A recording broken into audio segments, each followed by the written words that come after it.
Assalamualaikum warahmatullahi wabarakatuh. Perkenalkan, saya Talha Latif dari jurusan Manajemen Fakultas Ekonomi dan Bisnis. Jadi hari ini kita akan bahas mengenai pasar oligopoli dan pasar persaingan sempurna. Jadi apa itu pasar persaingan sempurna? Pasar persaingan sempurna adalah struktur pasar di mana terdapat banyak penjual dan pembeli, sehingga tidak ada satu pihak pun yang memiliki kekuatan untuk mempengaruhi harga pasar. Jadi dalam pasar ini, harga ditentukan sepenuhnya oleh mekanisme permintaan dan penawaran. Ciri-ciri lengkapnya, yang pertama jumlah penjual dan pembeli banyak. Jadi terdapat banyak penjual dan pembeli, sehingga tidak ada satupun pihak yang bisa mengendalikan harga. Yang kedua itu produk homogen. Jadi produk yang dijual seragam atau identik tanpa perbedaan kualitas atau fitur. Dan yang ketiga, informasi sempurna. Semua pelaku pasar memiliki akses penuh terhadap informasi tentang harga, kualitas, dan kondisi pasar. Yang keempat, harga ditentukan oleh pasar. Penjual tidak dapat menentukan harga barangnya sendiri dan hanya mengikuti harga pasar. Yang terakhir, tidak ada hambatan masuk dan keluar. Jadi perusahaan bebas masuk dan keluar dari pasar tanpa ada hambatan seperti peraturan, biaya tinggi, atau teknologi tertentu. Yang kedua ada pasar oligopoli. Jadi pasar oligopoli adalah struktur pasar yang didominasi oleh beberapa perusahaan besar dan saling mempengaruhi dalam pengambilan keputusan harga dan strategi. Persaingan dalam pasar ini tidak hanya melibatkan harga, tapi juga inovasi, layanan, dan juga iklan. Ciri-cirinya yang pertama yaitu jumlah penjualnya sedikit. Jadi pasar dikuasai oleh beberapa perusahaan besar yang memegang pangsa pasar signifikan. Yang kedua, produk homogen atau terdiferensiasi.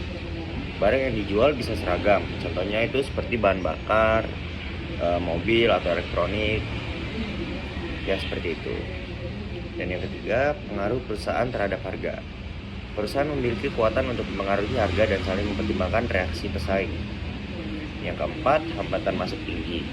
Jadi sulit bagi perusahaan baru untuk masuk karena modalnya yang besar, teknologi canggih, atau regulasinya yang cukup ketat.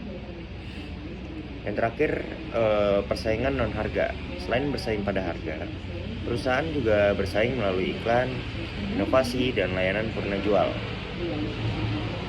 Nah, jadi contoh industrinya ada otomotif seperti Toyota atau Honda, telekomunikasi, Telkomsel, Indosat, industri bahan bakar minyak seperti Pertamina atau Shell. Berikut adalah salah satu ciri dari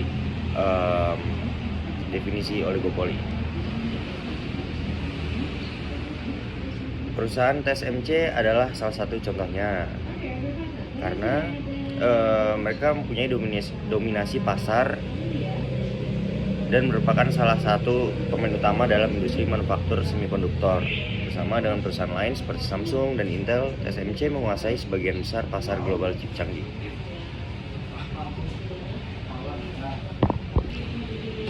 Dan TSMC memiliki kekuatan menetapkan harga karena teknologi manufaktur chip canggihnya sulit disaingi oleh perusahaan lain.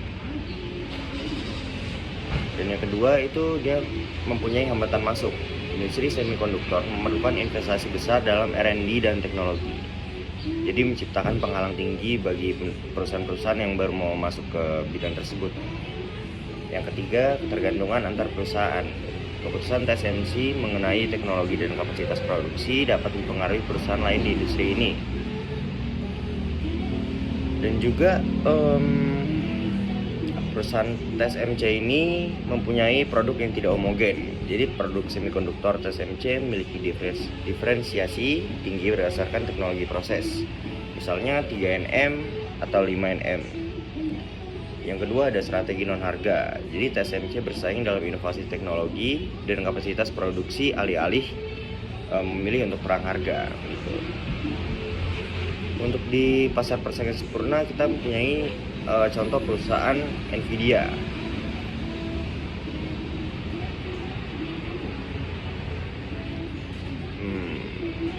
Jadi dalam pasar GPU second hand atau produk genre, Nvidia menghadapi banyak pesaing dan konsumen. Selain itu, di perusahaan Nvidia, konsumen memiliki akses ke informasi harga dan spesifikasi GPU. Dan yang ketiga, Untuk harga itu mereka ditentukan oleh pasar. Jadi bukan perusahaan Nvidia yang menentukan harga karena produknya bersifat komoditas.